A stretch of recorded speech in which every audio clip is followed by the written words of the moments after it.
Magluluto naman tayo ng my version of Mang Inasal. Sa malinis na lalagyan ay i-mix lang natin ang bawang, onion, black pepper, aji, soy sauce, at asin. Gumamit din ako ng sweet chili sauce.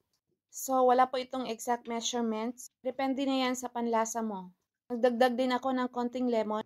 Pagkatapos nga ay minarinate ko na ang 2 paa ng manok loob ng 1.5 oras. Sa inyo na yan kung tagalan nyo pa yung pag-marinate para mag-absorb talaga yung lasa niya.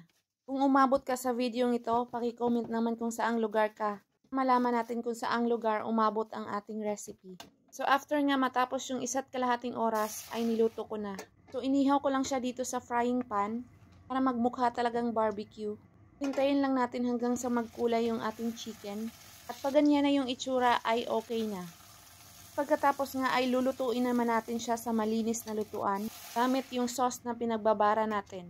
So medium flame lang tayo para hindi masunog yung sauce natin at para maluto din yung sa loob. So hintayin lang nating maluto at lumapot yung ating sauce. Huwag niyo pong kalimutang mag-follow sa ating channel. Pag ganyan na yung itsura ay luto na. So yung sauce na natira na pinaglutuan natin ay yun yung magiging sausawan natin.